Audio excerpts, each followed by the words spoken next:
بسم اللہ الرحمن الرحیم۔ بنگلہ دیش کی کرکٹ مشکلات کا شکار ہے، اور مشکلات یہ ہیں کہ عالمی محاذ کے اوپر آئی سی سی یہ ماننے کے لیے تیار نہیں کہ بنگلہ دیش اپنے میچز ہندوستان جا کر نہیں کھیلے گا۔ بنگلہ دیش یہ کہتا ہے کہ ہمارے ساتھ سیکیورٹی کے مسائل ہیں۔ صورتحال آنے والے دنوں کے اندر بنے گی، کیا اس کا بھی جائزہ لیں گے؟ آج کے پروگرام میں یہ بھی دیکھیں گے کہ فیفا کے صدر پاکستان آنا چاہتے ہیں۔ کیا پاکستان کے اندر فٹ بال کا انفراسٹرکچر موجود ہے کہ جو کچھ ڈیلیور کر سکے؟ پاکستان کی فٹ بال کی کنڈیشن کیا ہے؟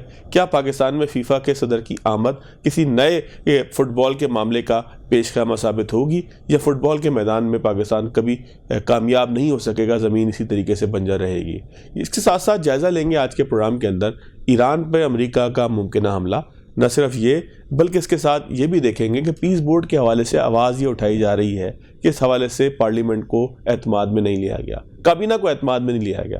اپوزیشن کی کوئی تحریک بن پائے گی، اور اگر بن پائے گی تو کن نکات کے اوپر ہوگی؟ اور ساتھ ساتھ سب سے اہم معاملہ یہ ہے کہ آخر یہ پیس بورڈ ہے کیا؟ جوہر سلیم صاحب سے معلوم کریں گے کہ آخر یہ پیس بورڈ کام کیسے کرے گا۔ جوہر صاحب بہت شکریہ آپ کے وقت کا۔ سر یہ فرمائیے گا، ایک پیس بورڈ کا قیام ہو چکا ہے، آپ اس کا فیوچر کیا دیکھتے ہیں؟ کیا یہ اقوام متحدہ کا کوئی مقابلہ کرنے کے لیے کوئی ایک پریشر گروپ بن جائے گا؟ یہ غزہ کی تعمیرات کر سکے گا؟ پاکستان کا اس میں شامل ہو جانا کوئی مجبوری تھی، یا پاکستان کے پاس جو ہے وہ بیسٹ اویلیبل آپشن تھا؟ کیا صورتحال تھی؟ پاکستان کسی پریشر میں شامل ہوا ہے؟ اس کے اوپر ایک بڑی خطیر رقم بھی ہے۔ پھر ایک سوال یہ بھی پیدا ہوتا ہے کہ سر پاکستان نے اس ایگریمنٹ کو پارلیمنٹ میں ڈسکس نہیں کیا، بڑا ایبرپٹلی جو ہے وہ پاکستان اس کی طرف چلا گیا۔ تو کیا اسی طریقے سے ہوتا ہے عام طور پر سفارتی معاملات کے اندر کہ کانفیڈینشیل چیزیں رکھی جاتی ہیں؟ یہ ریاستی معاملات ہوتے ہیں، اس پہ اس طریقے سے بحث نہیں ہوتی۔ اگر اس کا اوور ویو کریں تو سر کیا گفتگو بنتی ہے؟ دیکھیے، یہ جو بورڈ آف پیس ہے، یہ اقوام متحدہ کے جو resolution, United nation security council resolution 2803 کے تحت اس کا قیام عمل میں آیا ہے۔ اور وہ جو ریزولوشن ہے وہ under chapter 7 U N charter کا ہے، اس کے تحت ہے، جس کا مطلب ہے کہ اس میں یوز آف فورس شامل ہے، اس میں اس کو پورے اختیارات ہیں۔ تو اس لحاظ سے اس جو ہے نا یو این مینڈیٹ ہے اس بورڈ کو، تو اور اس میں جب یہ انڈر چیپٹر 7 کوئی چیز ہوتی ہے تو اس میں پھر اقوام متحدہ کے تمام جو رکن ممالک ہوتے ہیں ان کا فرض ہوتا ہے کہ اس چیز کو، اس پروسیس کو وہ سپورٹ کریں۔ اس کا مطلب ضروری نہیں کہ وہ سارے اس بورڈ میں شامل ہوں، اگر ان کی مرضی ہے تو شامل ہوں گے۔ ان کو دعوت نامے تو بہت سارے ملکوں کو دیے گئے ہیں۔ پاکستان جب شامل ہوا تو پاکستان اکیلے شامل نہیں ہوا اس میں، وہ 8 ملک جو مسلمان ملک اہم ترین جو اس کی کنسلٹیشنز میں شامل تھے امریکہ کے ساتھ، جن کو بلایا گیا، پریزیڈنٹ ٹرمپ نے خصوصاً بلایا، اور جب 20 نکاتی منصوبہ بن رہا تھا تو اس کی کنسلٹیشنز میں ان کو شامل رکھا گیا۔ تو وہ سارے کے سارے، اور اس میں کون سے ممالک ہیں؟ اس میں سعودی عرب بھی ہے، اس میں یو اے ای بھی ہے، اس میں انڈونیشیا بھی ہے، اس میں ترکیہ بھی ہے، یعنی کہ جو اہم ترین مسلمان ممالک ہیں دنیا کے، ان میں بہت سارے اس میں شامل ہیں۔ تو یہ سارے اکٹھے اس میں گئے ہیں، اور ان کا سب کا ایک آبجیکٹو ہے کہ دیکھیں غزہ میں جو قتل و غارت ہے، سب سے پہلے تو اس کو بند کروانا تھا۔ چلے وہ سیز فائر ہو گیا۔ یہ بورڈ آف پیس کے جو مقاصد ہیں وہ اہم ترین 3 مقاصد ہیں۔ ایک تو یہ ہے وہ جو سیز فائر ہے اس کو کنسولیڈیٹ کرنا ہے، کیونکہ ابھی بھی دیکھیں اس کی وائلیشنز ہو رہی ہیں، اس کو ہونے کے بعد بھی کچھ 400 وہاں پہ ہلاکتیں ہو چکی ہیں۔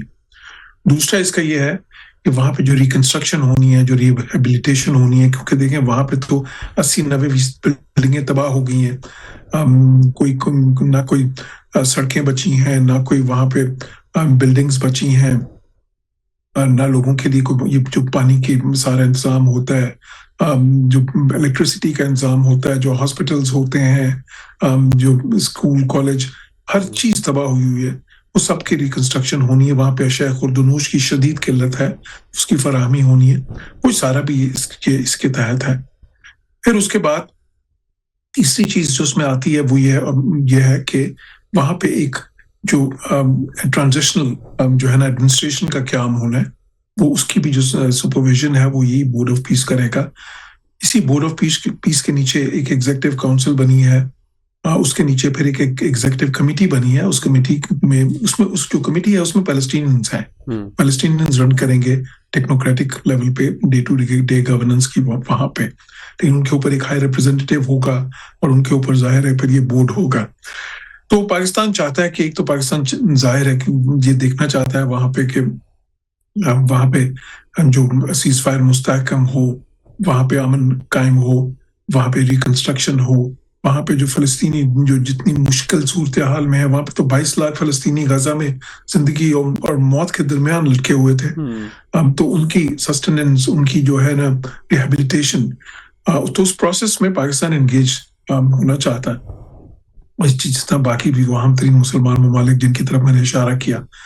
تو وہ پرپز ہے پاکستان کا.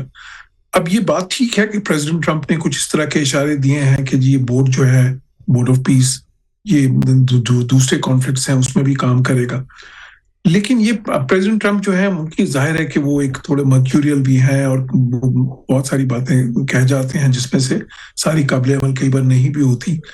کیونکہ اگر یہ بورڈ جو ہے, اگر اس نے کسی دوسرے کانفلکٹس میں جا کے کوئی رول پلے کرنا ہے تو اس کے لیے ٹیکنیکلی اسپیکنگ اس کو دوبارہ سے یونائٹڈ نیشن سیکورٹی کاؤنسل سے جا کے مینڈیٹ لینا پڑے گا, کوئی نیا ایک ریزولوشن اس کے لیے پاس کرانا پڑے گا, جس طرح یہ 2803 پاس ہوا ہے, اور وہ بھی انڈر چیپٹر 7.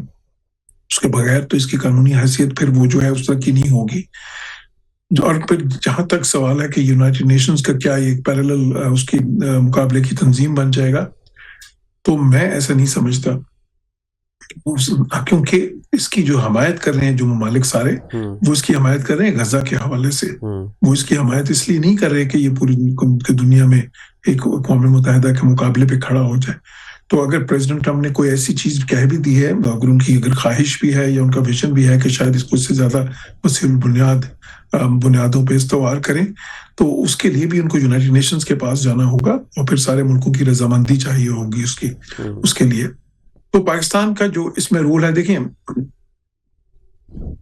یہ بورڈ آف پیس ایک چیز ہے, اور جو ISF ہے انٹرنیشنل اسٹیبلائزیشن فورس, جو کہ اسی کے تحت ہوگی, لیکن اس میں شمولیت کا بھی فیصلہ نہیں کیا پاکستان نے. تو وہ ایک الگ چیز ہوگی, اس کا کام ہے ادھر جا کے اس نے وہ پہلے پیس بلڈ کرنا ہوگا, پھر پیس کیپنگ کرنی ہوگی. تو اس پروسیس کے ساتھ جو وہاں پہ اپنے فلسطینی بہن بھائیوں کے لیے ان کی جو ہے نا, اور اس ایک تو ان کی بحالی کے لیے, ان کی وہاں پہ امن کے لیے, اور پھر ایونچوئل آبجیکٹو جو پاکستان کا ہے, جو پاکستان کا موقف ہے, اصولی موقف کیا ہے کہ جی ان کو 2 اسٹیٹ سولوشن ہو, ان کے لیے ان کو ان کا حق خود ارادیت ملے, ان کو ایک انڈیپینڈنٹ پیلسٹائن ملے, جس کو کہ 150 سے زیادہ ملک آلریڈی تسلیم کر چکے ہیں یونائٹڈ نیشنز کے اندر بھی.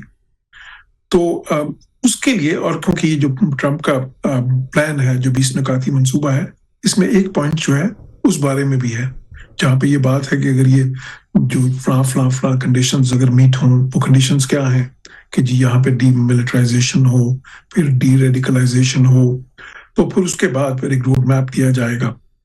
تو پاکستان تو اس بڑے مقصد کے تحت جو ہے نا اس پروسیس میں انگیجڈ ہے.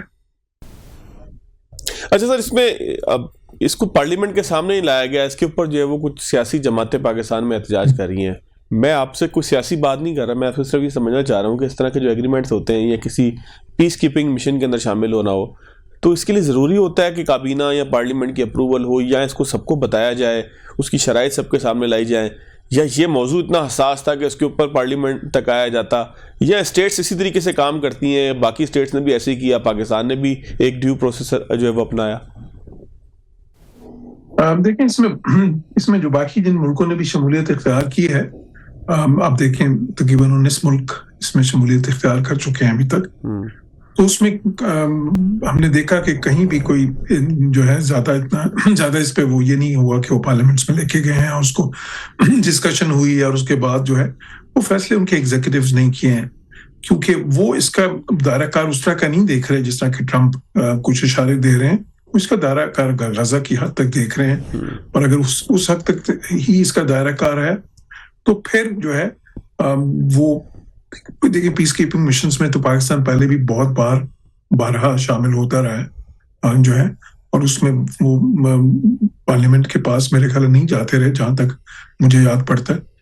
تو یہ خیر اب حکومت کا فیصلہ ہوتا ہے, جو حکومت وقت ہو, اور ظاہر ہے کہ اس کے علاوہ سیاسی معاملات پہ تو ظاہر ہے میں اتنی روشنی نہیں ڈال سکتا.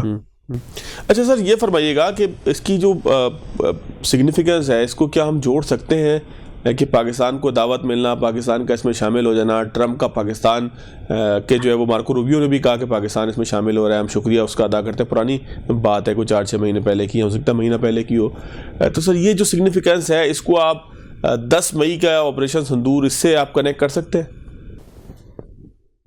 دیکھیں، پاکستان کی ایک جو بہت زیادہ ایک سفارتی اس وقت پرومیننس ہے جو ہمیں نظر آ رہی ہے، ایک ڈپلومیٹک پروفائل پاکستان کا بنا ہے، ایک اسٹریٹجک پروفائل جو پچھلے سال پاکستان کا انہینس ہوا ہے، اس میں بالکل جو مئی میں پاکستان نے انڈیا کو جس طرح کا بھی فٹنگ رسپانس دیا، ایک شکست دی، اس کے بعد بالکل ایک نیٹ سیکیورٹی سٹیبلائزر کے طور پہ پاکستان سامنے آیا، کیونکہ پاکستان نے جو کیا، دیکھیں آپ نے اپنی ٹیریٹوریل انٹیگریٹی جو ہے پروٹیکٹ کی، اپنی سوورینٹی پروٹیکٹ کی، لیکن اس کے بعد پاکستان ڈائلاگ کے لیے تیار تھا۔ جب امریکنز نے کہا کہ ہم ایک ڈائلاگ کروائیں گے انڈیا پاکستان کے بیچ میں، peaceful dialogue for resolution of bilateral conflicts, لیکن انڈیا اس سے ریگل آؤٹ کر گیا۔ اسی لیے جب بعد میں انہوں نے ایک وہ نیریٹیوز کی جنگ ہوئی دونوں ملکوں کے درمیان، جب دونوں اپنا بیانیہ دنیا کے سامنے پیش کیا، تو اس میں بھی پاکستان کو فتح حاصل ہوئی، کیونکہ پاکستان اس میں حق پہ تھا۔ اور دیکھیں اسی پچھلے سال میں انڈیا کا جو ہے نا گراف بہت نیچے گرا ہے، بے شک وہ امریکہ کے ساتھ ان کے معاملات ہوں، کہاں کہ وہ سمجھتے تھے کہ جب مودی صاحب یہ سمجھتا تھا کہ شاید ہم تو اب ویسٹ کی ڈارلنگ بن گئے ہیں اس وقت، ہمیں تو جو ہے نا بیکاز ہم کاؤنٹر ویٹ ہیں چائنا کے، تو ہماری تو بس ہر بات جو ہے نا اب یہ ویسٹ ماننے پہ مجبور ہو جائے گا۔ تو پریزیڈنٹ ٹرمپ کا سٹائل ذرا مختلف ہے، وہ ذرا زیادہ ریئلسٹ ہیں، پریگمیٹسٹ ہیں۔ وہ پریزیڈنٹ بائیڈن کی طرح انڈیا کو وہ الاؤنس نہیں دے رہے کہ جی ٹھیک ہے آپ اسٹریٹجک آٹونومی کے نام پہ اسٹریٹجک ہپوکریسی پریکٹس کرتے رہیں۔ تو انہوں نے تو کہا کہ نہیں، اگر ٹریڈ ایشوز ہیں تو اس کے میرٹ پہ وہ بات ہوگی، اگر آپ کے لوگ اللیگل آ رہے ہیں امریکہ میں تو اس پہ بھی میرٹ پہ بات ہوگی، اگر آپ کے جو انفیئر پریکٹسز ہیں کوئی انویسٹمنٹ پہ تو وہ بھی اس پہ میرٹ پہ بات ہوگی۔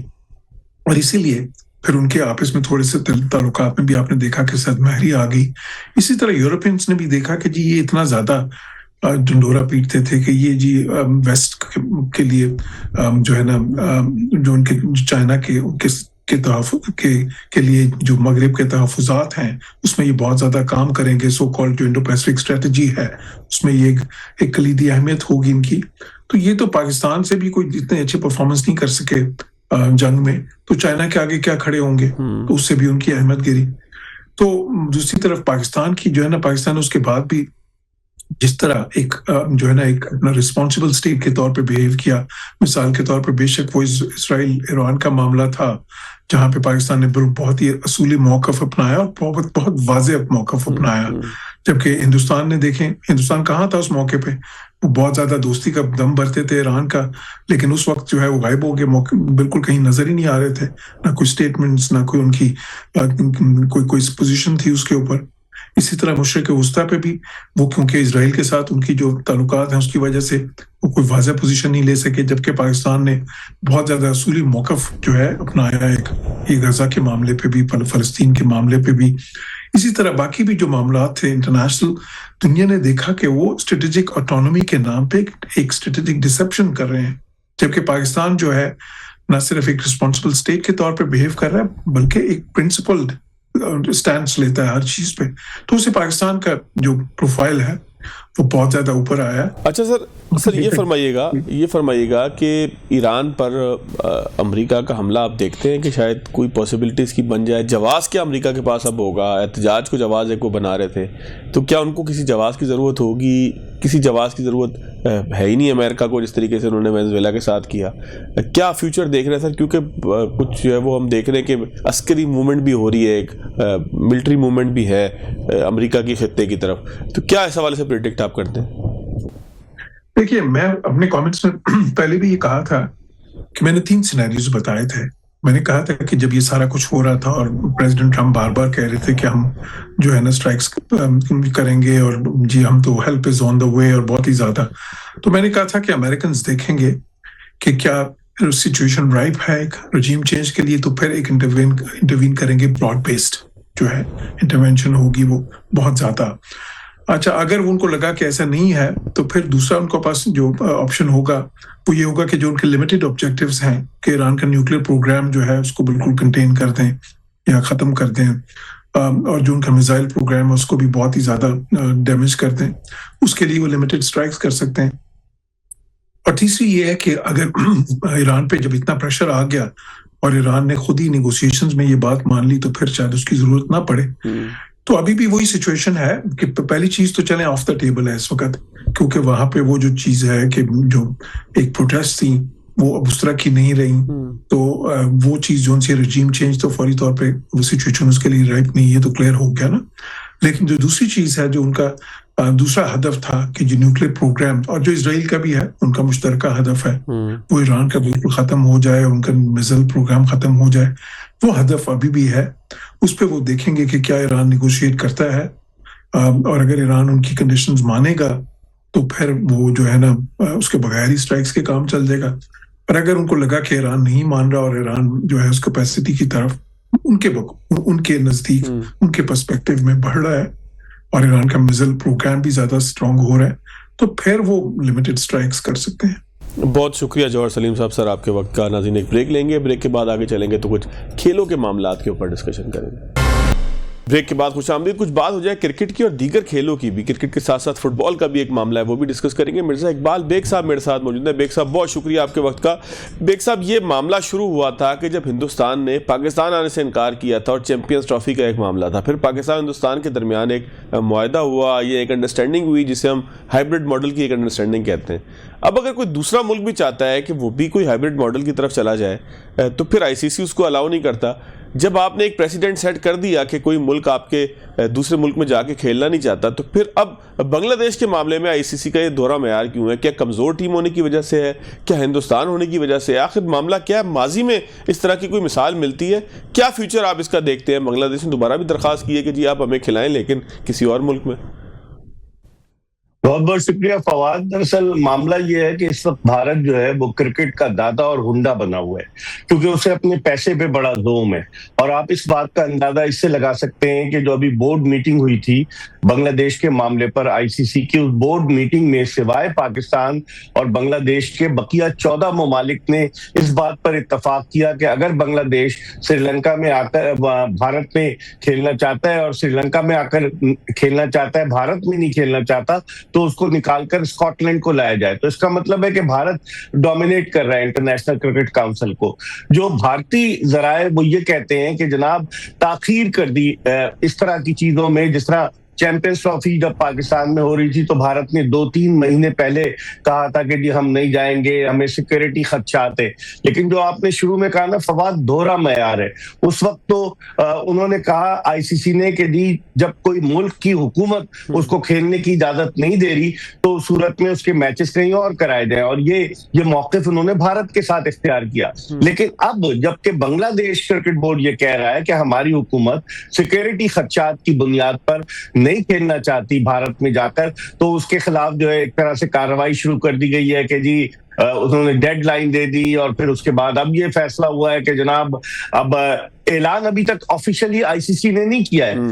اجلاس آج ہفتہ ہے, ہفتے والے دن جے شاہ جو کہ انڈر 19 ورلڈ کپ کے لیے نمیبیا گئے ہوئے تھے آئی سی سی کے چیئرمین, وہ اسپیشلی رات کو دبئی پہنچے. آج میٹنگ ہو رہی ہے, ایک اہم میٹنگ ہے, اور بنگلہ دیش آئی سی سی کے گلے کی ایک ایسی ہڈی بن گیا ہے جسے نہ وہ نگل سکتے ہیں نہ اگل سکتے ہیں. تو ان کے لیے مشکل صورتحال تو ہے, فائنینشیل انہیں لاسز ہوں گے, اس کے علاوہ اچانک اسکاٹ لینڈ کو لا کر انہیں کھلانا پڑے گا, بہت ساری چیزیں. بنگلہ دیش کوئی ہلکی ٹیم نہیں ہے فواد. پچھلا جو ورلڈ کپ ہوا 2024 میں, پاکستان نے تو اگلے مرحلے کے لیے کوالیفائی نہیں کیا, لیکن بنگلہ دیش نے اگلے مرحلے کے لیے کوالیفائی کیا. اور ایشیا کے 5 ممالک ٹیسٹ کرکٹ کھیلتے ہیں, بھارت, پاکستان, بنگلہ دیش, افغانستان, سری لنکا. تو کس طریقے سے آپ بنگلہ دیش کو آئسولیٹ کریں گے؟ مجھے لگتا ہے بھارتی حکومت کا یہ رویہ ہے, چونکہ بنگلہ دیش کی حکومت تبدیل ہوئی, حسینہ واجد بھاگ کر جو ہے وہ بھارت میں انہوں نے پناہ لے لی. 12 فروری کو الیکشن ہونے جا رہے ہیں بنگلہ دیش کے, تو وہ سارا, اور پھر بھارت یہ الزام لگا رہا ہے جی ہندوؤں پر ظلم ہو رہا ہے. خود بھارت میں مسلمانوں پر کتنے مظالم ہو رہے ہیں, کبھی اس نے اس طرف دیکھا؟ تو مجھے لگ رہا ہے کہ یہ بھارت کی انتہا پسند حکومت جو ہے نریندر مودی کی, یہ اس کی پالیسیز ہیں جس کی وجہ سے کرکٹ میں دراڑ پڑ گئی ہے, اور آئندہ آنے والے وقت میں اس کے اثرات بڑے خطرناک ثابت ہوں گے. بیگ صاحب, دراڑ کی آپ نے بات کی تو یہ تو ہینڈ شیک سے شروع ہوئی تھی. دراڑ تو تب بھی تھی کہ جب جو ہے وہ پاکستان آنے سے انکار کر دیا تھا ہندوستان نے. تو ہندوستان کے رویے کو کوئی پوچھنے والا نہیں ہے. اس کا مطلب ہم یہ سمجھ سکتے ہیں کہ آنے والے دنوں کے اندر اگر جو ہے وہ پاکستان کے ساتھ یہ معاملہ درپیش ہو کہ پاکستان کہے کہ ہم ہندوستان نہیں جا سکتے, یہ ہائبرڈ ماڈل جو ہے وہ ظاہر ہے کچھ سیریز کے لیے یا کچھ مخصوص ٹورنامنٹس کے لیے تھا, تو یہ ہائبرڈ ماڈل جو پاکستان ہندوستان کے درمیان ہے یہ بھی ایک طرفہ ہوگا کہ ہندوستان کی جب باری آئے گی تو ہائبرڈ ماڈل آ جائے گا. اگر پاکستان کسی ٹورنامنٹ میں یہ کہے کہ ہم نہیں جا سکتے ہندوستان, تو پاکستان کے لیے یہ جو ہے وہ معیار نہیں ہوگا. نہیں, ان کے لیے جواز ہے. وہ اب دیکھیں نا, پاکستان نے اپنی شرائط کو منوایا کہ اگر بھارت یہاں چیمپئنز ٹرافی کھیلنے نہیں آئے گا تو پاکستان بھی T20 ورلڈ کپ کے میچز بھارت میں نہیں کھیلے گا.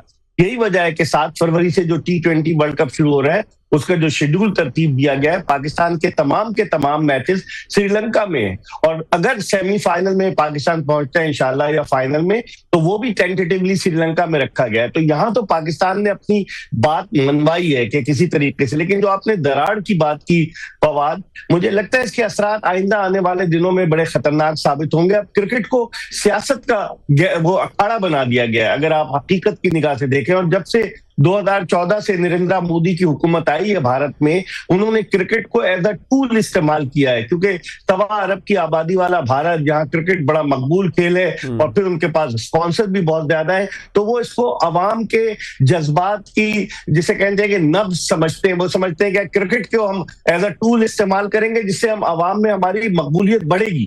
یہی حکومتی رویہ, ورنہ حکومت کہاں مداخلت کرتی ہے. کرکٹ میں تو کوئی مداخلت ہوتی نہیں تھی ماضی میں, یہ بھارت نے شروع کیا ہے. میرے خیال میں اس کے اثرات بڑے خطرناک ثابت ہوں گے. بھارت سیاست میں لے, کہاں گئی ICC, سو رہی ہے. انٹرنیشنل کرکٹ کاؤنسل جس کا پرانا نام امپیریل کرکٹ کاؤنسل تھا, اب یہ انڈین کرکٹ کاؤنسل بن کر رہ گئی ہے. آپ دیکھ لینا, چیف ایگزیکٹو جو ہے سنجیو گپتا وہ بھارت سے, جے شاہ چیئرمین وہ بھارت سے, ان کا ICC کا ڈائریکٹر میڈیا اینڈ کمیونیکیشن وہ بھارت سے, بے شمار لوگ بھارت سے. تو اس کا مطلب ہے کہ یہ ICC تو رہی نہیں, نیوٹرل یہ باڈی تو رہی نہیں, جس کی وجہ سے آئندہ آنے والے وقت میں مشکلات پیدا ہو سکتی ہیں. اچھا بیگ صاحب, تھوڑا سا اگر آپ آگے آ جائیں تو بابر اعظم جو تھے وہ بگ بیش کے اندر ان کے ساتھ جو اسمتھ والا پورا ایک واقعہ تھا جس میں وہ بلہ کریز پہ جو باؤنڈری کے اوپر مارتے ہوئے جائے تھے ناراض ہو کر, تو اگر اس واقعے کو ایک اور تناظر میں آپ دیکھیں تو کیا ہم یہ سمجھ سکتے ہیں کہ بابر اعظم دنیا کے سامنے ایکسپوز ہو گئے ہیں, ان کو فاسٹ پلے کرنے کے لیے اب لوگ کیپیبل نہیں سمجھتے, ان کے ایک برانڈ کی وجہ سے ان کو بلا تو لیا گیا لیکن خود آسٹریلین کھلاڑی یہ نہیں سمجھتے تھے کہ وہ لاٹھی چارج کر سکتے. ارے ان کو بلا تو لیا فواد, لیکن ان کی فیس سیونگ کے لیے آخری 2 میچز سے پہلے ہی ان کو پاکستان بھیج دیا گیا کہ وہ نیشنل ڈیوٹی پہ جا رہے ہیں. پاکستان کرکٹ بورڈ کا کرکٹ آسٹریلیا سے معاہدہ تھا کہ جتنے بھی پاکستانی کھلاڑی جائیں گے وہ اس سیریز کے بگ بیش کے مکمل ہونے تک وہاں رہیں گے. چلیں اس کی ٹیم جو تھی شاداب خان کی وہ کوالیفائی نہیں کر سکی, آگے نہیں جا سکی, لیکن رضوان بھی وہی تھے, حارث رؤف بھی وہی, لیکن بابر اعظم 202 رنز انہوں نے بنائے 11 میچز میں. آپ دیکھیں اس طرح کی وہ بیٹنگ کا مظاہرہ کر ہی نہیں سکے, اور میں حیران ہوں کہ ایک آؤٹ آف فارم کھلاڑی کو پاکستان کرکٹ بورڈ نے بلا کر پاکستانی ٹیم میں شامل کر لیا. آخر سلیکٹرز کہاں سو رہے ہیں؟ سلیکشن کمیٹی کا کوئی اجلاس ہوا, کوئی پریس بریفنگ ہوئی, کوئی سلیکشن کمیٹی جو اعلان کرتی تھی ماضی میں جو وتیرہ رہا ہے کہ ٹیم کا اعلان کرتے تھے, سوال جواب لیتے تھے, کچھ بھی نہیں ہوا اور ٹیم کا اعلان کر دیا انہوں نے. اور آپ اندازہ لگائیں کہ ورلڈ کپ سر پر ہے, 7 فروری کو پاکستان کا پہلا میچ ہے نیدرلینڈ سے کولمبو میں, اور پاکستان ان ممالک میں شامل ہے جنہوں نے اب تک ورلڈ کپ کے لیے اپنے حتمی 15 رکنی اسکواڈ کا اعلان ہی نہیں کیا. تو کیا وجہ ہے؟ یہ انکمپیٹنسی ہے, ان ڈیسیژن کی وجہ ہے یا کوئی اور وجہ ہے؟ آخر کر دینا چاہیے نا. کھلاڑیوں کے سروں پر بھی آپ نے تلوار لٹکائی ہوئی ہے. آپ کہہ رہے ہیں آسٹریلیا کی سیریز کے لیے آپ نے اعلان کر دیا, اب کھلاڑی اس مخمصے میں مبتلا ہوں گے کہ کیا ہم کولمبو جانے والے جہاز میں سوار ہوں گے یا نہیں ہوں گے. تو یہ انکمپیٹنسی ہے سلیکشن کمیٹی کے. ایک سلیکٹر تو ریزائن کر گئے, اظہر علی, اب بچے بقیہ 3 سلیکٹرز عاقب جاوید ہولسون ہیں, ان کے علاوہ انہوں نے امپائر علیم ڈار کو سلیکٹر بنا دیا, حالانکہ ان کا کام تھا پاکستان میں امپائرنگ کے معیار کو بہتر بنانے کے اقدامات کرنا. اور ایک سلیکٹر اسد شفیق ہے جو بیچارے بس سنتے رہتے ہیں, کچھ کرتے نہیں ہیں, بس تنخواہ لے رہے ہیں. تو اللہ ہی حافظ ہے پھر اس طرح کی اگر سلیکشن ہوگی تو. بیگ صاحب, کیا بابر اعظم میں کوئی گلچ آ گیا ہے, وہ اس گلچ سے نکل ہی نہیں پا رہے, اب ان کی کرکٹ ختم ہو گئی ہے؟ کیونکہ ماضی میں بھی ہم نے بہت سارے کرکٹر دیکھے کہ جو پرفارم تو اچھا کرتے تھے لیکن جہاں وہ پھنس گئے اس کے بعد وہ نکل نہیں سکے اور اس کے بعد ان کا کریئر ہی ختم ہوا. تو کیا خاص طور پہ بیٹسمینس کے معاملے میں زیادہ ہوتا ہے, تو کیا بابر اعظم اب آپ کو لگتا ہے کہ اب کیریئر کے زوال کی طرف جا رہے ہیں کہ جو وہ پھنس چکے ہیں؟ کیونکہ آسٹریلین پچز کے اوپر, تیز پچز کے اوپر تو اچھا کھیلتے تھے. آپ نے صحیح کہا فواد.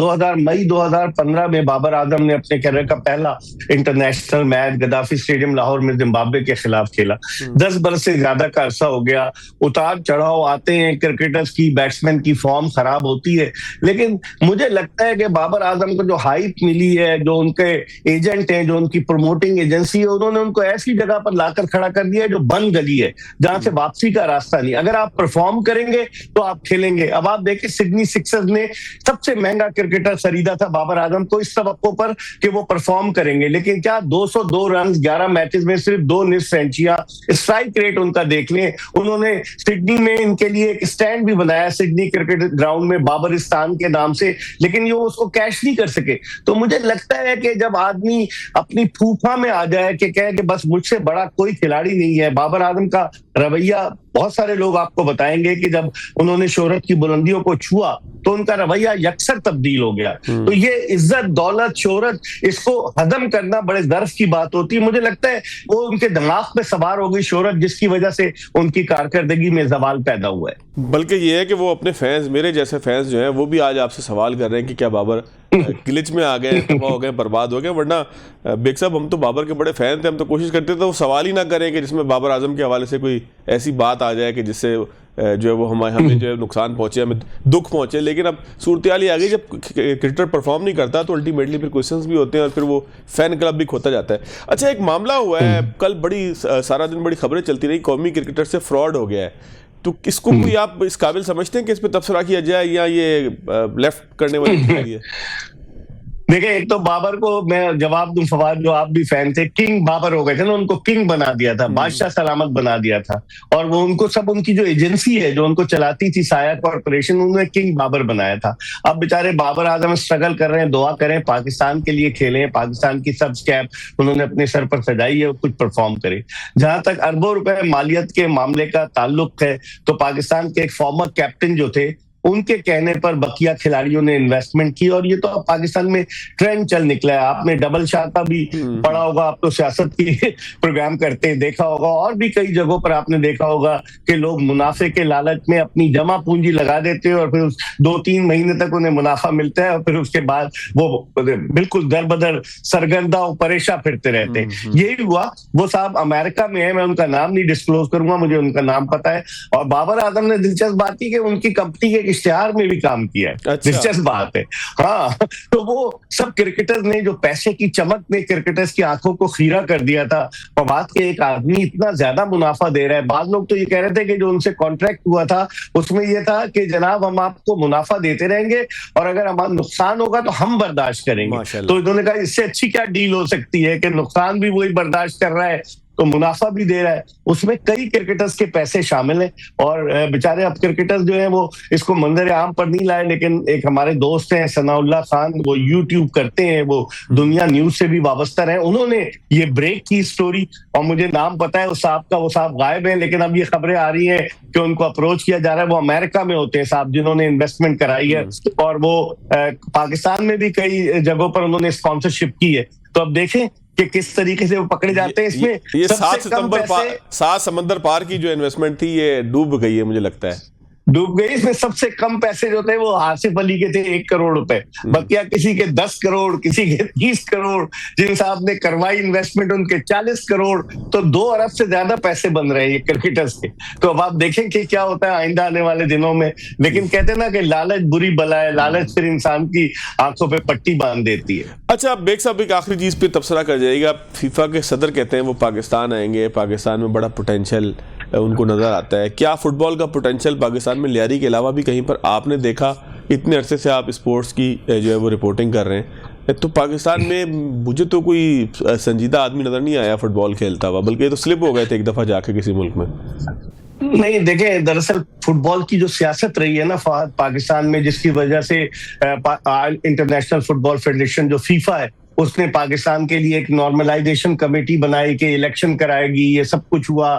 ایک اور صاحب آ گئے تھے کینیڈا سے, اور وہ جو تھے وہ کھلاڑی تھے اس کے گولف کے اور وہ آ کے فٹ بال کو سنبھالنے گئے تھے. لیکن اب توقع یہ ہے کہ محسن گیلانی صاحب جو نئے صدر ہیں پاکستان فٹ بال فیڈریشن کے, ان کے آنے کے بعد ان کے کنیکشن بھی ہیں, وہ AFC سے بھی وابستہ رہے ہیں اور ان کے فیفا میں بھی کنیکشن ہے. توقع کی جا رہی کہ اب فٹ بال بہتری کی طرف گامزن ہوگا, کیونکہ پیسہ اتنا آ رہا تھا نا کہ گول پروجیکٹ ڈالرز میں فیفا امداد دیتی تھی, جو امداد روک دی گئی. لوگ لالچ میں آ گئے, جس کی وجہ سے گروپ بندیاں ہو گئی, کرسی کے حصول کی جدوجہد, جس کی وجہ سے فٹ بال کا کھیل تباہ ہوا. ورنہ پوٹینشیل ہے پاکستان میں.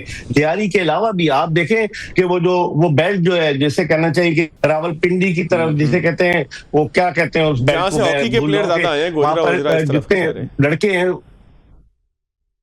وہ اس طرف سے آئے. لیکن یہ راول پوٹوہار کی بات کر رہا ہوں میں. پوٹوہار کے ادھر جو ویل بلڈ کھلاڑی ہے وہ آتے ہیں اور وہ اچھا پرفارم کرتے ہیں. کئی کھلاڑی آئے ہیں, اور پھر کوئٹہ سے آپ دیکھیں عیسیٰ آیا, تو بے شمار کھلاڑی آئے ہیں. تو اگر فٹ بال درست سمت پہ جائے, اگر آرگنائزرز بےایمانی نہ کریں, پیسے پر ان کی نظریں نہ ہوں, فٹ بال کے ساتھ مخلص ہو سکتا ہے. ایسا نہیں کہ ٹیلنٹ نہیں ہے. اور مجھے امید ہے کہ محسن گیلانی کے آنے کے بعد, کیونکہ وہ کافی عرصے سے فٹ بال سے وابستہ رہے, الیکشن بھی ہوئے, سیاست بھی ہوئی, لیکن اب مجھے لگ رہا ہے کہ بہتر سمت کی طرف ہم چلے جائیں گے. بیگ صاحب, میری معلومات کے لیے, ناظرین کی معلومات کے لیے, پاکستان میں کوئی انفراسٹرکچر ہے فٹ بال کا, کلبز وغیرہ, گراؤنڈز ہیں اس طرح سے جس طرح سے ضرورت ہوتی ہے؟ دیکھیں, انفراسٹرکچر تو ہے. ایک زمانے میں پاکستان فٹ بال فیڈریشن پاکستان کی پریمیئر فٹ بال لیگ کراتی تھی. اس لیگ سے بڑے کھلاڑی آئے. ایک پرائیویٹ چینل نے بھی ٹورنامنٹ کرایا کراچی میں, جہاں جوتے, کٹس وغیرہ دی گئی. فٹ بال کے گراؤنڈز تو موجود ہیں, لیکن فٹ بال کو چلانے والے جو ہیں وہ اپنے آپ کو چلانے کے چکر میں لگے ہوئے تھے, جس کی وجہ سے کھلاڑیوں کا استحصال ہو رہا تھا.